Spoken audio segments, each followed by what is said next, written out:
আসসালামু আলাইকুম। লন্ডন থেকে হুসেন বলছি। আমার চ্যানেলে সবাইকে স্বাগত।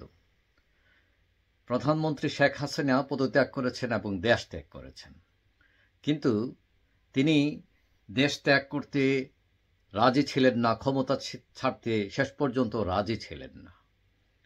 এই ঘটনায় কিভাবে ঘটেছে সেই প্রত্যক্ষদর্শীদের যারা সামনে ছিলেন তাদের সূত্র মাফিক জানা গেছে যে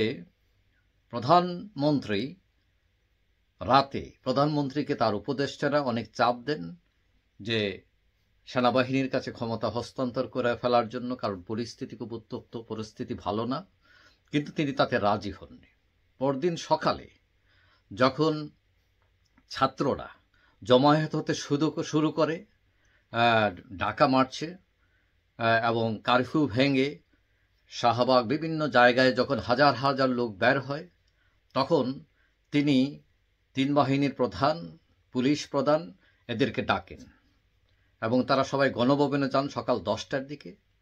যাওয়ার পর তিনি অনেকটা রেগে যান তাদের উপর যে কি হচ্ছে এবং আরও শক্তভাবে দমন করা হচ্ছে না কেন। তখন তারা বোঝানোর চেষ্টা করেন যে পরিস্থিতি খুব খারাপ, এর চেয়ে বেশি শক্ত হওয়া যাবে না, গেলে অবস্থা আরও খারাপ হয়ে যাবে। তখন তিনি পুলিশ প্রধানকে দেখিয়ে বলেন যে উনার পুলিশ তো ঠিক আছে। তখন পুলিশ প্রধান শেখ হাসিনাকে বলেন, আমরা ঠিক আছি ম্যাডাম, কিন্তু আর বেশিক্ষণ ঠিক থাকা যাবে না, পরিস্থিতি খুবই খারাপ, আর প্রেশার দিলে আরও হিতে বিপরীত হবে, অবস্থা খুবই ভয়াবহ।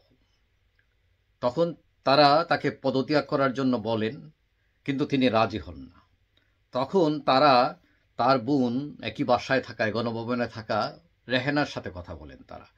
তারা শেখ রেহানাকে পরিস্থিতি ব্যাখ্যা করেন এবং বলেন যে সময় খুব কম, কারণ ছাত্র আন্দোলনে যারা জড়ো হচ্ছে হাজার হাজার লোক এবং সবাই মার্চ করে গণভবনের দিকে আসছে এবং পরিস্থিতি তখন কি হবে এটা নিয়ন্ত্রণের বাইরে চলে যেতে পারে।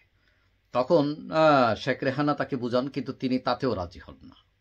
তারপর ওই কর্মকর্তারা ফোন করেন প্রধানমন্ত্রীর ছেলে জয়কে এবং জয়ের সাথে তাদের এক কর্মকর্তা কথা বলেন, তাকে সব বিস্তারিত বলেন। তখন জয় তার মার সাথে কথা বলেন এবং জয়ের সাথে কথা বলার পর তিনি রাজি হন। তখন তিনি বলেন যে না, তিনি একটা ভিডিও মেসেজ রেখে যেতে চান মানুষের জন্য, এই জাতির জন্য। কিন্তু তখন কর্মকর্তারা রাজি হন না। তারা বলেন, দেখেন সময় একদম কম, কারণ শাহবাগে বিভিন্ন জায়গা থেকে মিছিল আসা শুরু হয়েছে গণভবনের দিকে এবং ওই 45 মিনিটসের মধ্যে তারা এসে যাবে গণভবনে। তখন পরিস্থিতি কি হবে এটা বোঝার চেষ্টা করেন। এবং তারা বলেন যে না, 45 মিনিট দেওয়া যাবে, এই 45 মিনিটের মধ্যে আপনাকে রেডি হইতে হবে। তখন তিনি বাধ্য হয়ে তখন রেডি হন এবং তাকে তেজগাঁও হেলিপ্যাডে নেওয়া হয়। ওইখান থেকে বিমান উনি যান এবং পদত্যাগপত্র জমা দেন প্রেসিডেন্টের কাছে এবং তারপর তিনি ফ্লাই করেন ইন্ডিয়ার উদ্দেশ্যে। তো এটা অনেকটা যে উনি আসলে শেষ পর্যন্ত আঁকড়ে ধরতে চেয়েছিলেন ক্ষমতা, কিন্তু তার যে সাপোর্ট, সে সাপোর্টগুলো উনি আর পান নাই। পরিস্থিতি এতই খারাপ ছিল যে তিন বাহিনীর প্রধান, পুলিশ তাকে আর কোনো আশ্বাস বা সাপোর্ট দেওয়ার মতো তাদেরও কোনো ক্ষমতা ছিল না। তারা প্রকৃত পরিবেশ বা পরিস্থিতিটাই বর্ণনা করেছেন, বলেছেন ইনডাইরেক্টলি যে আপনার চলে যাওয়াটাই হবে বেটার। যাই হোক, শেষ পর্যন্ত বাধ্য হয়েই উনি সিদ্ধান্তে এবং স্বাক্ষর করেন এবং দেশ ত্যাগ করেন। এই ছিল এই যে শেখ হাসিনা যাবার আগের মুহূর্তের কথা। যাই হোক, আপনাদের শেয়ার করলাম।